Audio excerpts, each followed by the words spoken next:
Recuerdo el día de mi fiesta del bebé como si estuviera grabado en mi alma, aunque aún no había nacido. Fue una fresca tarde de octubre en las afueras de Madrid, donde los arces frente a nuestra casa señorial, de estilo victoriano, comenzaban a teñirse de dorado. Mamá había pasado semanas preparando esta reunión, enviando invitaciones a cada rincón de nuestra familia extensa, desde la prima Berta en Barcelona hasta el tío Miguel, que rara vez salía de su finca en Galicia. El salón de nuestra antigua casa en la calle del Arce estaba decorado con guirnaldas suaves en tonos rosa y azul, ya que mis padres habían decidido mantener en secreto mi género. El reloj de péndulo, una reliquia familiar transmitida por 4 generaciones, marcaba el tiempo de manera constante mientras la gente entraba por la puerta principal, trayendo consigo el frescor otoñal y sus silenciosos rencores. La tía Sara llegó primero, con su collar de perlas brillando a la luz mientras colocaba sus galletas caseras en la mesa del buffet. No dejaba de echar un vistazo al lugar vacío donde solían colgar las fotos de mi hermana Emma, ahora sustituidas por paisajes genéricos. Pude sentir su desaprobación irradiar desde el vientre de mamá, en cuyo interior flotaba en mi pequeño universo, consciente de cada matiz de tensión en la habitación. La familia Martínez llegó a continuación los 5, apretujándose por la puerta como un desfile de jerseys a juego y sonrisas forzadas. El pequeño Tomás Martínez, mi futuro primo segundo, era el único que parecía realmente feliz de estar allí, corriendo con un globo atado a su muñeca. Su madre, Jennifer, no paraba de jalarlo de la mano, susurrándole severas advertencias sobre no romper nada valioso. Noté cómo evitaba mirar el rincón donde la abuela Ruth se sentaba en su silla de ruedas, fingiendo no percibir la llegada de la familia. La sala se llenó rápidamente, volviéndose sofocante con el aroma a sidra de manzana con canela y a las galletas compradas en tienda que nadie se atrevía a probar. Las conversaciones se formaban en grupos, con la gente agrupándose en sus habituales alianzas. La familia Johnson se había adjudicado la zona junto a las ventanas bay, mientras que los Peterson se apiñaban cerca de la chimenea, lanzando de vez en cuando miradas que podrían congelar el agua. Escuchaba a papá en la cocina, nervioso, haciendo sonar cubitos de hielo en vasos mientras preparaba más bebidas. Nunca fue muy bueno en estas reuniones familiares, especialmente desde lo sucedido en el Día de Acción de Gracias del año pasado, cuando el tío Rob se pasó de copas y comenzó a hablar del antiguo pleito por la herencia. La tensión de aquel día aún flotaba en el ambiente como un perfume rancio. A través del líquido amniótico, distinguí a Marta, la mejor amiga de mamá desde la secundaria, intentando, como siempre, ser pacificadora. Se desplazaba entre los grupos con su plato de huevos rellenos, tratando de iniciar conversaciones que morían tan rápido como empezaban. «Qué maravilloso es tener a todos reunidos», decía, recibiendo a cambio murmullos y sonrisas apretadas. Sentía como el pulso de mamá se aceleraba cada vez que Marta se acercaba a nuestro lado. Lo peor era ver a mi hermana mayor, Carolina, que técnicamente aún no era mi hermana, sentada en un rincón, absorta en su teléfono, levantando la mirada de vez en cuando para poner los ojos en blanco ante lo que ocurría. A los 16 años, había perfeccionado el arte de demostrar con total desdén que no deseaba estar allí. La ansiedad de mamá se disparaba cada vez que Carolina se movía en su asiento o suspiraba pesadamente, lo que sucedía aproximadamente cada 5 minutos. Desde mi perspectiva flotante, percibía las capas de historia detrás de cada interacción.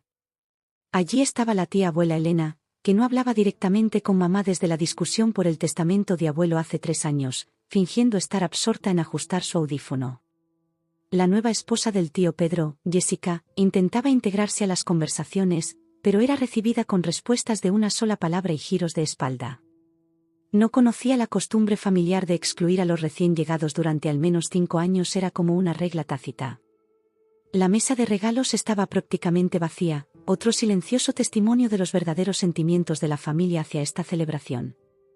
Allí reposaban unos pocos obsequios simbólicos, un bodi amarillo de un grupo de la iglesia, una tarjeta regalo acompañada de una tarjeta genérica de los vecinos, y una manta tejida a mano por la abuela Ruth que se parecía sospechosamente a la que había regalado a cada otro bebé de la familia. Sentía cada cambio en las emociones de mamá mientras se desplazaba por la sala, intentando mantener la fachada de una celebración feliz. Sus manos se posaban repetidamente sobre su vientre sobre mí como buscando consuelo o seguridad. Cada vez que alguien preguntaba por la fecha de parto o comentaba sobre el cuarto del bebé, sentía como su tensión crecía como la marea.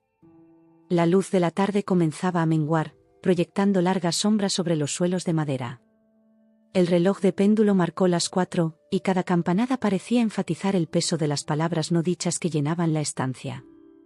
Noté cómo la gente consultaba sus relojes cada vez más seguido, inventando excusas sobre reuniones tempranas al día siguiente o largos viajes de regreso a casa. En medio de todo, permanecía suspendido en mi propio océano, absorbiendo cada matiz de este encuentro supuestamente dedicado a mí. Incluso antes de dar mi primer aliento, comprendía que estaba naciendo en una red de relaciones tan enmarañadas que tomarían años de desenredarlas. Cada risa fingida, cada comentario en voz baja, cada silencio tenso me enseñaba sobre el mundo al que pronto ingresaría. Mientras la fiesta comenzaba a disiparse, sentí el habitual movimiento de mamá acomodándose en su sillón favorito, con la mano protectora sobre mí. Los últimos rayos del sol se filtraban a través de las cortinas de encaje, proyectando en el suelo patrones que recordaban barrotes de prisión.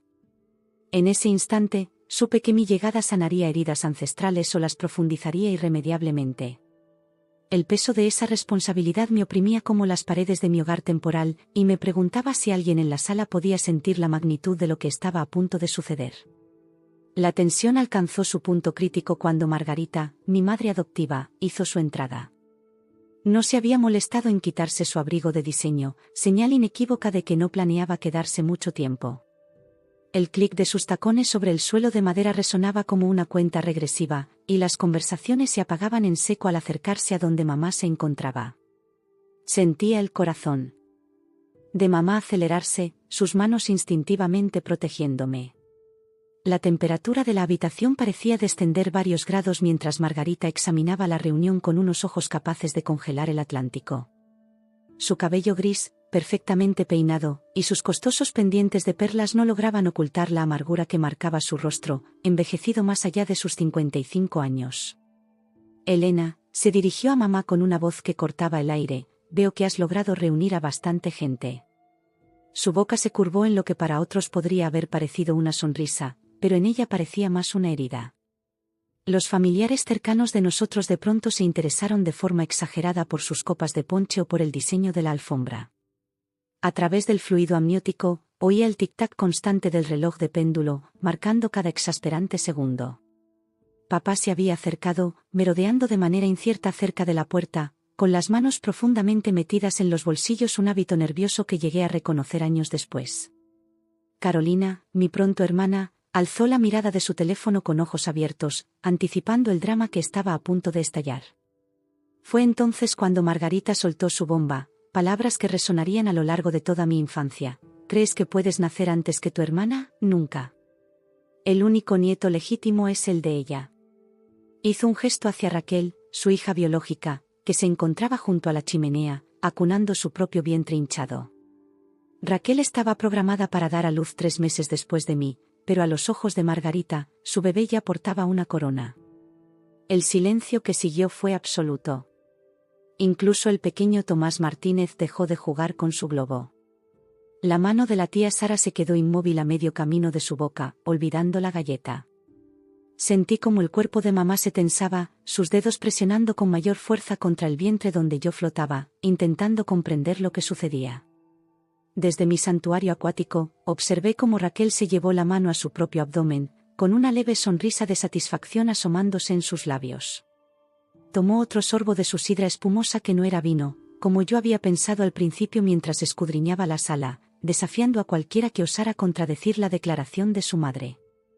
El tío Miguel, habitualmente el pacificador de la familia, aclaró la garganta. Ahora, Margarita, comenzó, pero ella lo interrumpió con un gesto de su mano cuidadosamente manicura. El anillo esmeralda en su dedo, el anillo de la abuela Ruth, que de alguna manera había reclamado durante el lío del testamento, captaba la luz y dispersaba sombras verdes por la pared. No me digas, ahora, Margarita, Miguel, replicó con aspereza. Todos sabemos cómo sucedió. Elena y Tom, adoptando un bebé mientras Raquel intentaba concebir. Es un intento deliberado por robar protagonismo, por eclipsar el momento de mi hija. Su voz rezumaba años de agravios y resentimientos cuidadosamente alimentados. Sentí como la respiración de mamá se entrecortaba y, mediante una conexión inexplicable, comprendí su dolor. Esto no se trataba únicamente de mí o del bebé de Raquel, era acerca de décadas de historia familiar, del férreo control de Margarita sobre lo que ella consideraba su legítimo lugar como matriarca. Cada festividad, cada celebración, cada reunión familiar había sido teñida por su necesidad de controlar la narrativa. Marta, aún intentando mediar, se adelantó con su plato de huevos rellenos olvidados. «Somos familia», dijo en voz baja, aunque sus palabras parecían desvanecerse en el frío gélido de la mirada de Margarita.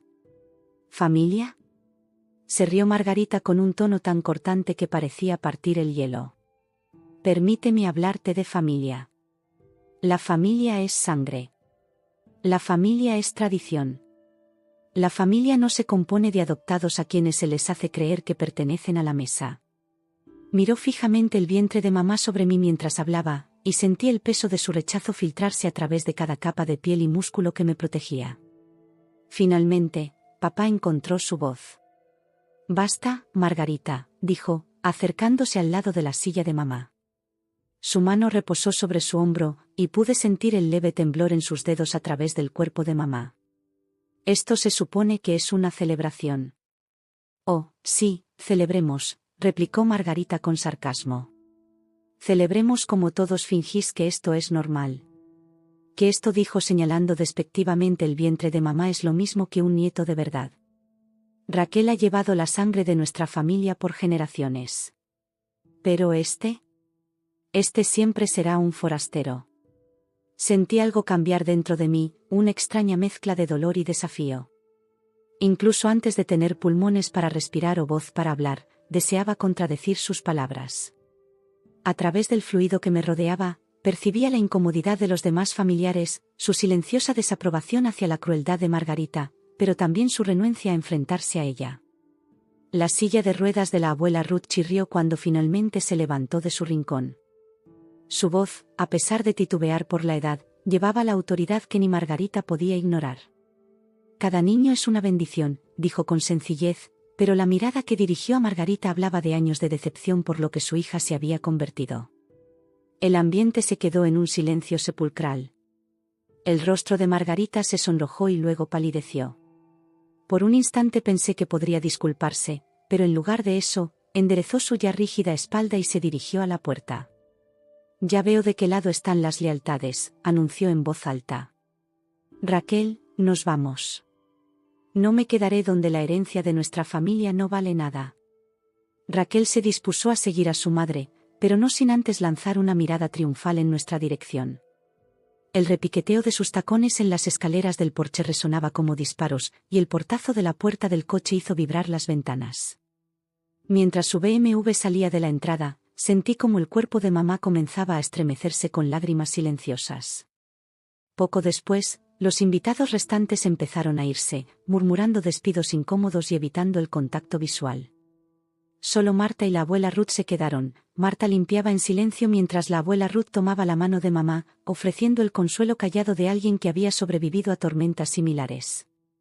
Yo permanecía en mi santuario flotante, marcado ya por el rechazo pero de alguna manera fortalecido por ello. No entendía entonces que las palabras de Margarita moldearían mis primeros años, pero ya se formaba en mí una determinación: demostrar que la familia no se define solo por la sangre, que el amor no puede medirse por el ADN ni por la tradición. El desenlace dramático de la salida de Margarita dejó la sala destrozada, no físicamente, sino emocionalmente. Mamá se quedó congelada en su sillón, sus dedos temblando contra su vientre contra mí cuando Margarita irrumpió de nuevo por la puerta principal. Debía haber olvidado algo, o quizá no había terminado de infligir su dolor. Lo que ocurrió a continuación cambiaría para siempre el curso de nuestras vidas. Margarita cruzó la sala con pasos decididos, su mano levantada como para efectuar otro gesto dramático. Pero en lugar de más palabras cortantes, hizo lo impensable: colocó su mano con firmeza sobre el vientre de mamá, justo donde yo flotaba. El contacto fue como una descarga eléctrica que atravesó todo mi ser, enviando olas de dolor a mi diminuta existencia. Este niño, siseó, presionando sus dedos con más fuerza, nunca será igual al bebé de Raquel. Nunca. El dolor fue inmediato y abrumador, como estar atrapado en una tormenta, sacudido en mi santuario, que antes era paz. Entre el sufrimiento, oía el sobresalto de mamá y el grito de protesta de papá. La sala se sumió en el caos, pero todo parecía lejano comparado con la intensa sensación que me embargaba. Marta dejó caer su trapo de limpieza y se apresuró. Margarita, le estás haciendo daño. Sin embargo, la mano de Margarita permaneció, sus costosos anillos clavándose en la piel de mamá a través de su vestido de algodón. Sentía cada punto de presión, cada intención cruel detrás de ese toque. El reloj de péndulo marcó las 5, y cada campanada reverberaba en mi mundo cada vez más inestable. Cada golpe intensificaba el dolor, haciendo que mi pequeño cuerpo se contrajera y retorciera. Pude sentir el latido acelerado de mamá, su miedo mezclándose con mi angustia. El refugio seguro de su vientre se había convertido repentinamente en un campo de batalla. A través del velo del dolor, percibí a Raquel parada en el umbral, observando la escena con un vaso de sidra espumosa aún en la mano. No hizo ningún movimiento para detener a su madre, sino que dio otro sorbo pausado mientras contemplaba la aflicción de mi madre. La leve sonrisa que asomaba en sus labios se grabaría en mi memoria durante años. Alguien llame al 112, se oyó la voz de la tía Sara, normalmente tan contenida, quebrarse por el pánico. La sala giró en un torbellino de caos. El tío Miguel luchaba por manejar su teléfono, el pequeño Tomás Martínez lloraba en un rincón, y la abuela Ruth, decidida pese a su artritis, avanzaba en su silla. Entonces, el dolor cambió, volviéndose rítmico, más enfocado. Con horror creciente comprendí que no eran simples espasmos de angustia, sino contracciones. Las acciones de Margarita habían provocado un parto prematuro. Yo no estaba listo. Aún me faltaban 3 meses de crecimiento, de preparación para el mundo. Pero mi refugio seguro se traicionaba, intentando sacarme a un mundo que ya parecía decidido a rechazarme. Papá finalmente logró apartar a Margarita, dejando a un lado su habitual calma para mostrar una protectividad feroz que jamás había presenciado. «Fuera de aquí», rugió, con una voz tan diferente a su tono habitual y tan sorprendente que incluso Margarita retrocedió. «Lárgate de nuestra casa y no te atrevas a volver». Pero el daño ya estaba hecho. El cuerpo de mamá se rebelaba, intentando protegernos expulsándome prematuramente. Cada contracción se sentía como el apretón de un puño gigante, mi diminuto ser luchando contra fuerzas incomprensibles. Entre el dolor, oía el aullido de las sirenas acercándose, su clamor urgente marcando el ritmo de mi angustia. La ambulancia llegó en un torbellino de actividad y voces urgentes. Las manos de los paramédicos, suaves pero firmes, ayudaron a mamá a subir a la camilla, sus palabras tranquilas pese a la emergencia. Sentía cada bache mientras la trasladaban, cada sacudida enviando nuevas olas de dolor a mi frágil mundo. La risa de Raquel nos siguió por la puerta, un sonido tan casual, tan desinteresado, que atravesaba incluso el dolor físico. Se quedó en el porche, con una mano protectora sobre su propio vientre, observando la emergencia como si fuera un entretenido programa de televisión. El contraste entre su apacible embarazo y mi traumática experiencia era como un cuchillo girando en mi alma. El viaje en ambulancia se convirtió en una sinfonía de monitores pitando y llamadas de radio urgentes. El miedo de mamá se transmitía a mí, sus lágrimas caían silenciosas mientras rezaba por mi seguridad. Papá sostenía su mano, su terror evidente en el apretón de sus dedos. Y mientras tanto, las contracciones continuaban su implacable asalto sobre mi diminuto ser. En la sala de urgencias, los médicos se movían con una urgencia controlada. Palabras como «trabajo de parto prematuro» y «sufrimiento fetal» flotaban en el aire. Administraron a mamá medicamentos para intentar detener las contracciones, sus voces profesionales pero teñidas de preocupación. Yo luchaba contra el dolor, contra la presión, intentando aferrarme a mi mundo acuático por un poco más de tiempo. Las horas transcurrieron en un borrón de dolor y miedo. Poco a poco, los medicamentos hicieron efecto, y las contracciones aflojaron su férreo agarre sobre mi mundo. Pero el daño a mi sensación de seguridad ya estaba hecho. Mi antes pacífico santuario se sentía vulnerable, expuesto. Cada pequeño movimiento, cada sonido del exterior me hacía estremecer, anticipando más dolor. Durante la larga noche en el hospital, fui consciente de las suaves conversaciones alrededor de la cama de mamá. Los médicos advertían sobre reposo absoluto, sobre mantener la calma, sobre evitar el estrés. Como si eso fuera posible con las palabras de Margarita aún resonando en nuestras mentes, con el recuerdo de su toque cruel aún ardiendo en la piel de mamá en mi mundo. Oí a papá hablando por teléfono en el pasillo, su voz temblaba de rabia apenas contenida mientras hablaba con el tío Miguel. No va a presentar cargos, pero te juro que si Margarita se acerca a Elena o al bebé de nuevo, la amenaza quedó suspendida en el aire, pero su significado era claro. Algo fundamental había cambiado en la dinámica familiar, se había cruzado una línea de la que no habría retorno. Al profundizar la madrugada, flotaba en mi ahora silencioso mundo, aún tembloroso por dolores fantasma. El peligro físico había pasado, pero sabía que aquello era solo el comienzo. Había sido marcado por la violencia antes de mi primer aliento, blanco del odio antes de tener oportunidad de demostrar mi valía. Sin embargo, en medio de ese trauma, sentía formarse una nueva fuerza, una determinación por sobrevivir, por prosperar, pese a las fuerzas en mi contra. La habitación del hospital se había sumido en una quietud tensa, rota únicamente por el pitido constante de los monitores y los ocasionales sollozos de mamá.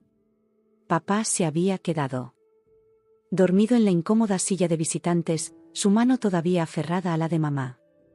Los primeros rayos del amanecer apenas se filtraban a través de las persianas cuando una voz profunda y autoritaria rompió la calma artificial. ¿Qué le has hecho a mi hija, Margarita? La voz provenía del umbral, y aún en mi estado vulnerable, sentí su fuerza atravesar el fluido amniótico como una onda de choque. Todos en la habitación se sobresaltaron, y el monitor de mamá marcó un pico en su ritmo. De pie en el marco de la puerta, llenándolo con su imponente presencia, estaba el abuelo Jaime, padre de Margarita y el ausente patriarca de la familia Peterson. No se le había visto en una reunión familiar en más de 5 años, desde aquella infame cena navideña en la que abandonó la velada tras una acalorada discusión con Margarita sobre su trato a la familia. Algunos decían que se había mudado a su casa de campo en Asturias, otros susurraban sobre largos viajes al extranjero.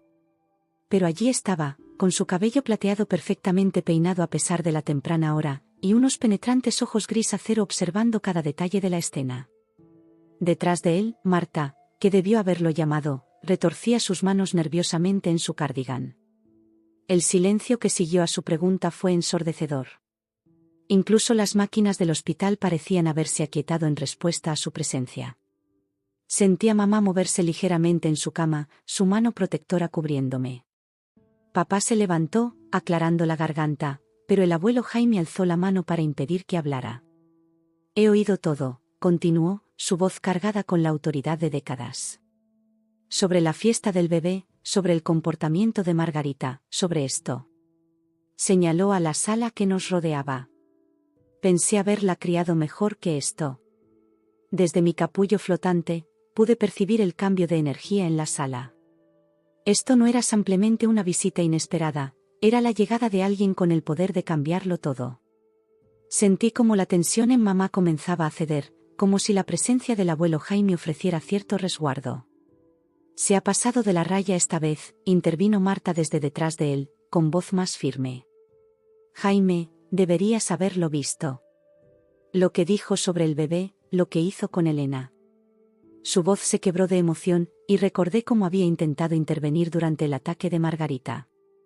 El abuelo Jaime se adentró más en la sala, acomodando otra silla junto a la cama de mamá.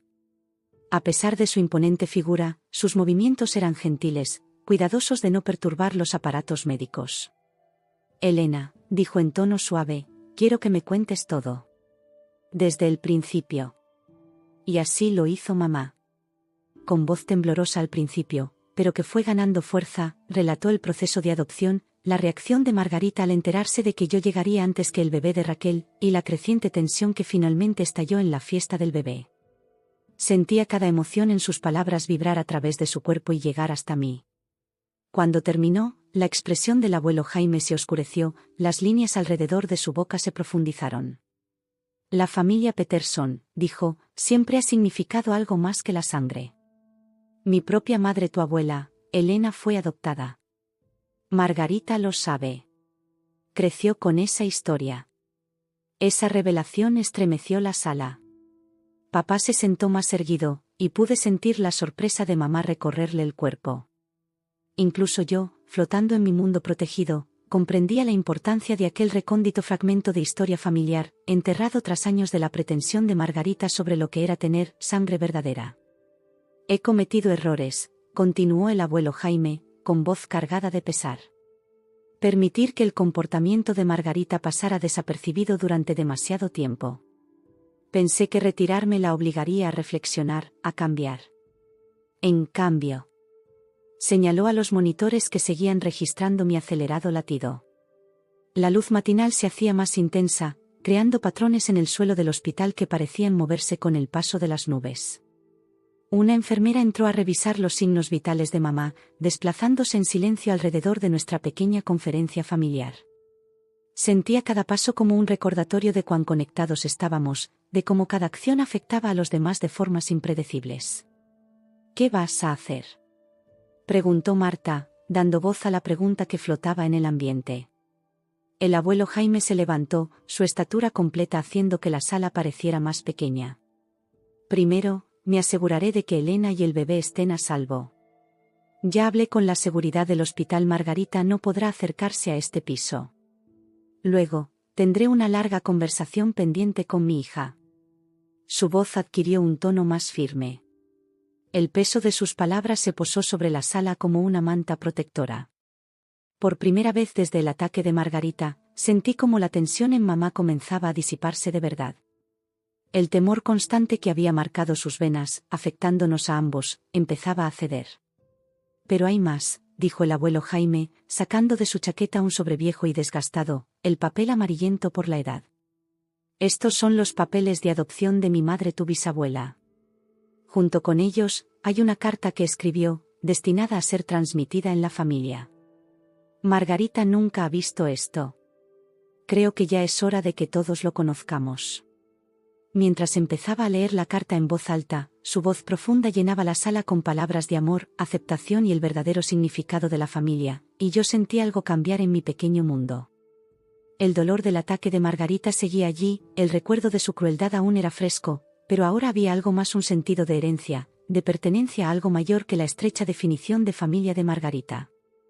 A través de los muros de mi hogar acuático, escuché las palabras de mi bisabuela sobre cómo el amor crea la familia con más seguridad que la sangre. Cada palabra parecía fortalecerme, sanar lo que había sido herido por el rechazo de Margarita. La voz que había sacudido la sala con su autoridad ahora era suave, llevando mensajes de esperanza y aceptación a través de generaciones. Cuando el abuelo Jaime terminó de leer, sentí nuevamente las lágrimas de mamá caer, pero esta vez eran lágrimas de alivio, de reconocimiento, de comprender al fin que no estaba sola en su lucha por hacerme parte de esta familia. La sombra de desprecio que nos había perseguido se desvanecía ante algo más fuerte: la luz de la verdad, del amor, de lazos familiares genuinos que trascendían la sangre. Tras 5 días en la sala de maternidad del hospital, donde el constante pitido de los monitores se había convertido en nuestra compañera, los médicos finalmente autorizaron que mamá regresara a casa. Los medicamentos habían logrado detener las contracciones. Y yo continuaba desarrollándome de forma segura en mi santuario acuático. La doctora Anderson, la jefa de obstetricia que nos había monitoreado desde el incidente, realizó una última ecografía antes del alta. Todo se ve perfecto, dijo señalando mi fuerte latido en la pantalla. Este pequeñín es todo un luchador. Pero no solo volvíamos a casa, estábamos ingresando a un mundo que había cambiado fundamentalmente durante nuestra estancia en el hospital. La familia que conocíamos se había transformado, como una mariposa que emerge de su crisálida, en algo nuevo y sorprendentemente bello. La metamorfosis había comenzado con la llegada del abuelo Jaime, extendiéndose por la familia como ondas en un estanque, tocando y cambiando a cada uno. Durante la estancia hospitalaria, el abuelo Jaime había estado sumamente ocupado. Coordinó con Jennifer Martínez para organizar atención de enfermería a domicilio para mamá durante las próximas semanas. Jennifer, cuyas habilidades como enfermera habían sido previamente desestimadas por Margarita por considerarlas inadecuadas para un Peterson, se convirtió en un pilar invaluable de la familia. Organizó una rotación de sus colegas de confianza, asegurándose de que mamá tuviera atención profesional las 24 horas durante la primera semana, y luego disminuyendo a visitas periódicas conforme se recuperaba. La transformación familiar trascendió la atención médica. El tío Miguel y sus hijos, Pedro y Tomás, dedicaron 3 días enteros a renovar la habitación de invitados en la planta baja, convirtiéndola en un dormitorio provisional para mamá. Reubicaron muebles, instalaron pasamanos en el baño contiguo e incluso añadieron un pequeño refrigerador para evitar que mamá tuviera que subir escaleras o caminar hasta la cocina para sus frecuentes meriendas y agua. Los muchachos, que antes se mostraban distantes bajo la influencia de Margarita sobre su madre, empezaron a aparecer diariamente después del colegio para preguntar si necesitábamos algo. El viaje de regreso a casa fue tranquilo, pero de una tranquilidad llena de promesas y no de tensión. A través de las capas de músculo y líquido que me protegían, sentía la mano de mamá posada sobre su vientre sobre mí mientras papá conducía con cuidado en cada curva. Las hojas otoñales caían con más constancia, formando una alfombra de oro y rojo en nuestra calle. El aire de octubre se había vuelto fresco, y a través de los sentidos de mamá, casi podía saborear el cambio de estación. Al llegar a la entrada, la transformación de nuestra casa me dejó sin aliento o lo habría hecho, de haber respirado aire en lugar de líquido amniótico. El porche, escenario de tanto drama durante la fiesta del bebé, había sufrido una metamorfosis completa.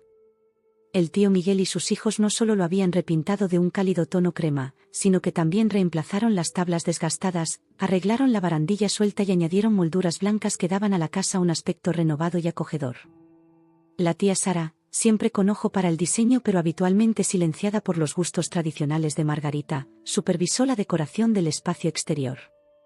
Los antiguos muebles de mimbre fueron sustituidos por cómodas sillas modernas con gruesos cojines resistentes a la intemperie en suaves tonos azules y verdes. Macetas de crisantemos en borgoña y dorado aportaban toques de color, mientras que nuevas jardineras de ventana esperaban la llegada de la primavera. Farolillos solares se alineaban en los escalones, prometiendo un cálido resplandor al caer la noche. En el interior, los cambios fueron aún más dramáticos. El salón fue completamente reinventado, con los muebles dispuestos para crear un espacio acogedor centrado en el sillón favorito de mamá, el que había heredado de su propia abuela. Las paredes, que habían permanecido desnudas desde la última visita de Margarita, cuando criticó la elección de fotos familiares de mamá, ahora contaban otra historia. La familia había colaborado para crear lo que la tía Sara denominó el muro del legado. El centro de atención era una gran fotografía en blanco y negro de la bisabuela Peterson en el día de su adopción en 1932. Aparecía entre sus nuevos padres, con una sonrisa radiante a pesar de la gran depresión que azotaba la época. La foto había sido restaurada profesionalmente y ampliada, y debajo de ella se exhibía una copia enmarcada de sus papeles de adopción, los mismos que el abuelo Jaime compartió en el hospital. Rodeando esta imagen central había una cuidada colección de fotografías que narraban la verdadera historia del crecimiento y la evolución de nuestra familia. Estaba Emilia, la hermana perdida de Margarita, rodeada de niños del barrio en un picnic comunitario en 1975. Sus ojos bondadosos y su sonrisa abierta parecían dar la bienvenida a todos los que miraban la foto.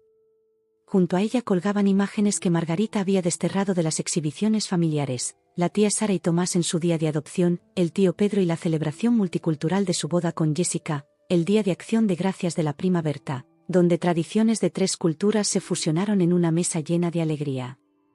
Marta, siempre organizada, había transformado la cocina en un centro de mando de cuidado y apoyo. El refrigerador estaba repleto de platos congelados preparados por distintos familiares, cada envase etiquetado meticulosamente con instrucciones de recalentamiento y notas de aliento. Un gran calendario magnético en blanco cubría una pared, codificado por colores para indicar quién visitaría cada día. El calendario se extendía semanas en el futuro, con espacios ocupados no solo por familiares, sino también por miembros de la iglesia y vecinos que antes se mantenían a distancia por la influencia de Margarita. Sobre la isla de la cocina reposaban 3 grandes carpetas que Marta había creado.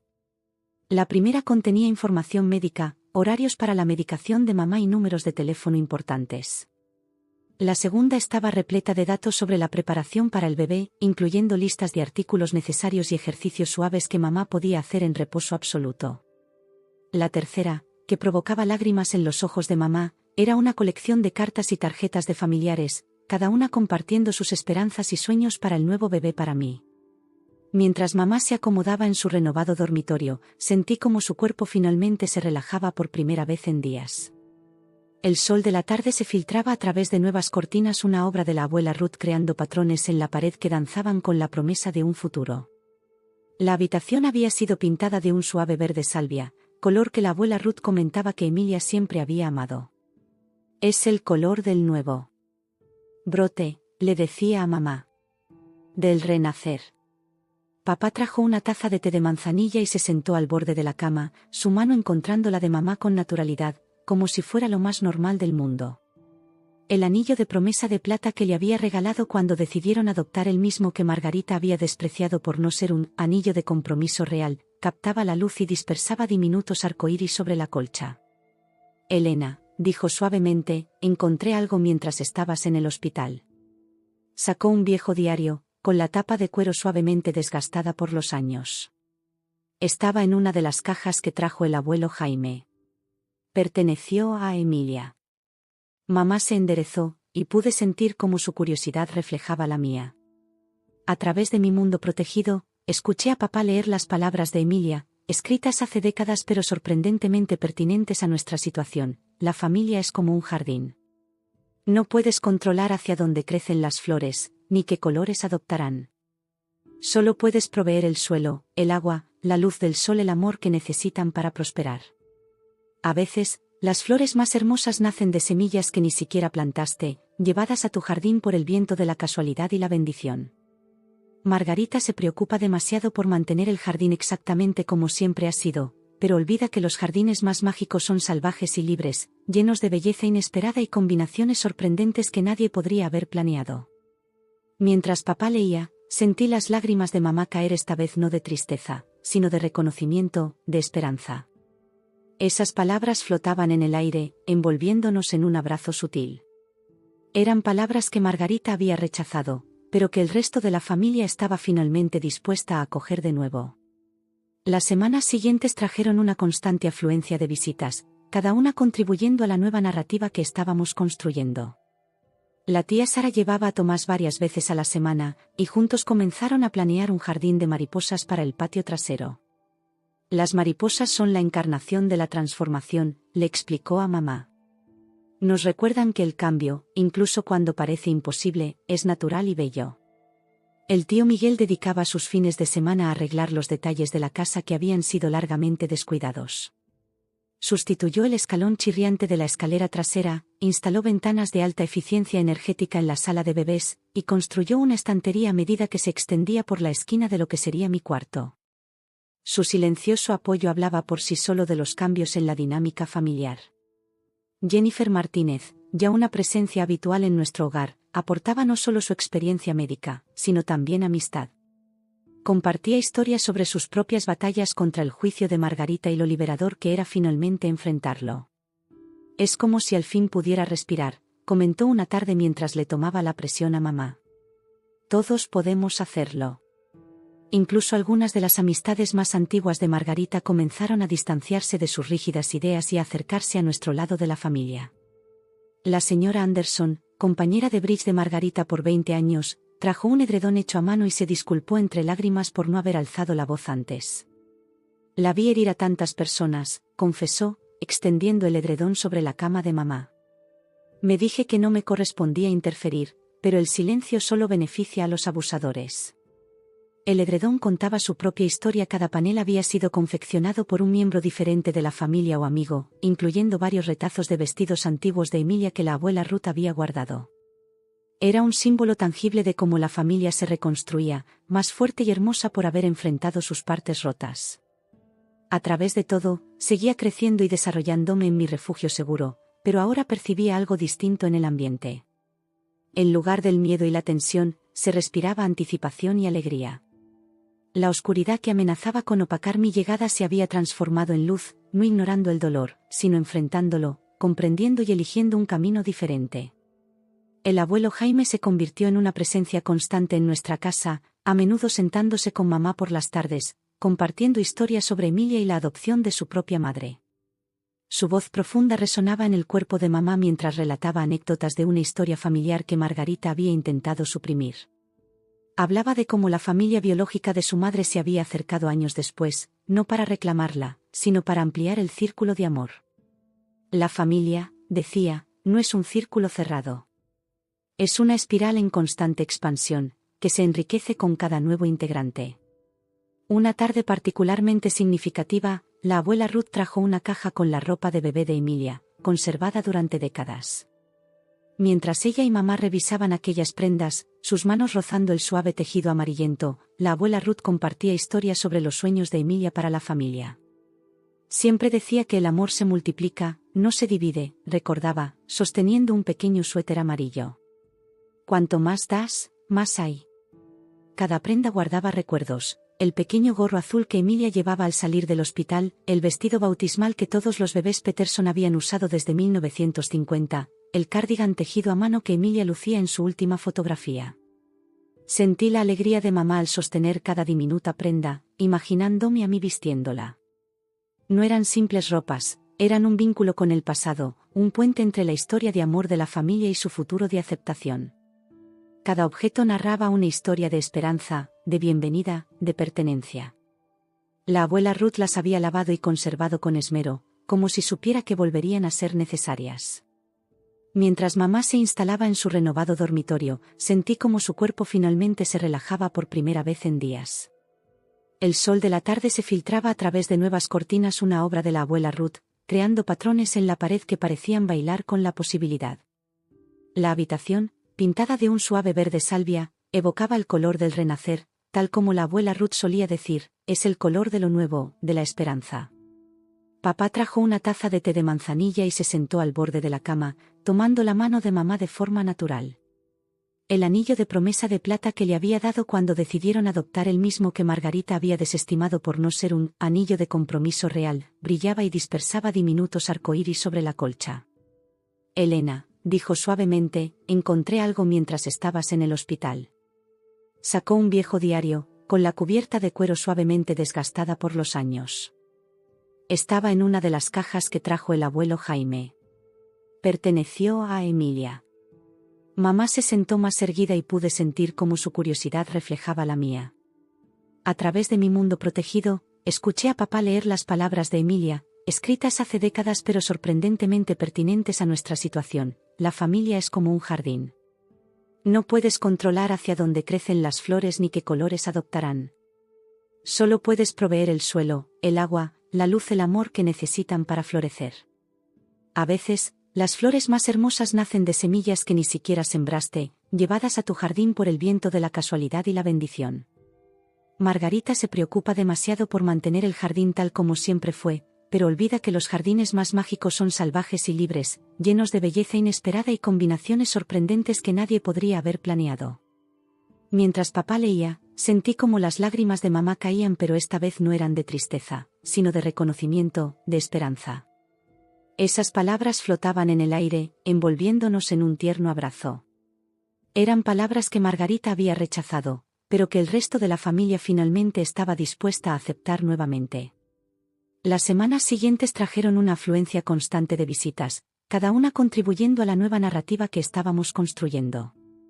La tía Sara traía a Tomás varias veces a la semana, y juntos empezaron a planear un jardín de mariposas para el patio trasero. Las mariposas representan la transformación, le explicaba a mamá.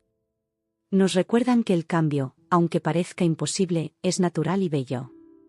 El tío Miguel dedicaba sus fines de semana a arreglar la casa, atendiendo esos detalles largamente descuidados. Reemplazó el escalón chirriante de la escalera trasera, instaló ventanas de eficiencia energética en la sala de bebés y construyó una estantería a medida que abrazaba la esquina de lo que sería mi cuarto. Su silencioso apoyo hablaba por sí mismo del cambio en la dinámica familiar. Jennifer Martínez, ahora una presencia habitual en nuestro hogar, aportaba no solo su experiencia médica, sino también amistad. Compartía anécdotas sobre sus propias batallas contra el juicio de Margarita y lo liberador que era finalmente enfrentarlo. Es como si por fin pudiera respirar, dijo una tarde mientras le tomaba la presión a mamá. Todos podemos hacerlo. Incluso algunos de los amigos más antiguos de Margarita comenzaron a distanciarse de sus rígidas ideas y a acercarse a nuestro lado de la familia. La señora Anderson, compañera de bridge de Margarita por 20 años, trajo un edredón hecho a mano y se disculpó entre lágrimas por no haber intervenido antes. La vi herir a tantas personas, confesó, extendiendo el edredón sobre la cama de mamá. Me dije que no me correspondía interferir, pero el silencio solo beneficia a los abusadores. El edredón contaba su propia historia, cada panel había sido confeccionado por un miembro diferente de la familia o amigo, incluso con retazos de antiguos vestidos de Emilia que la abuela Ruth había guardado.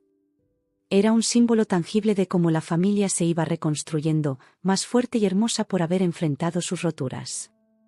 A través de todo, seguía creciendo en mi refugio seguro, pero ahora el ambiente se impregnaba de anticipación y alegría en lugar de temor y tensión. La oscuridad que amenazaba con opacar mi llegada se había transformado en luz, no ignorando el dolor, sino enfrentándolo, comprendiéndolo y eligiendo un camino distinto. El abuelo Jaime se volvió una presencia habitual en nuestro hogar, a menudo sentado con mamá por la tarde, compartiendo historias sobre Emilia y la adopción de su propia madre. Su voz profunda resonaba en el cuerpo de mamá mientras relataba anécdotas de una historia familiar que Margarita había intentado reprimir. Hablaba de cómo la familia biológica de su madre se había acercado años después, no para reclamarla, sino para expandir el círculo de amor. La familia, decía, no es un círculo cerrado. Es una espiral en constante expansión, enriquecida con cada nuevo integrante. Una tarde especialmente significativa, la abuela Ruth trajo una caja con la ropa de bebé de Emilia, conservada durante décadas. Mientras ella y mamá repasaban aquellas prendas, sus manos rozando el suave tejido amarillento, la abuela Ruth compartió historias sobre los sueños de Emilia para la familia. Siempre decía que el amor se multiplica, no se divide, recordaba, sosteniendo un pequeño suéter amarillo. Cuanto más das, más se multiplica. Cada prenda guardaba recuerdos. El pequeño gorro azul que Emilia llevaba al salir del hospital, el vestido bautismal que todos los bebés Peterson habían usado desde 1950, el cardigan tejido a mano que Emilia aparecía en su última fotografía. Sentí la alegría de mamá al sostener cada diminuta prenda, imaginándome a mí luciéndolas. No eran simples ropas, sino un lazo con el pasado, un puente entre la historia de amor de la familia y su futuro de aceptación. Cada objeto narraba una historia de esperanza, de bienvenida, de pertenencia. La abuela Ruth las había cuidado con esmero, como si supiera que volverían a ser necesarias. Mientras mamá se instalaba en su renovado dormitorio, sentí que por primera vez en días su cuerpo se relajaba por completo. La luz de la tarde se filtraba a través de nuevas cortinas obra de la abuela Ruth, creando patrones en la pared que parecían bailar con la posibilidad. La habitación, pintada de un suave verde salvia, evocaba el color del renacer, como solía decir la abuela Ruth, es el color de lo nuevo, de la esperanza. Papá trajo una taza de té de manzanilla y se sentó al borde de la cama, tomando la mano de mamá con la naturalidad del respirar. El anillo de promesa de plata que le había regalado cuando decidieron adoptar el mismo que Margarita había desestimado por no ser un anillo de compromiso real, brillaba y dispersaba diminutos arcoíris sobre la colcha.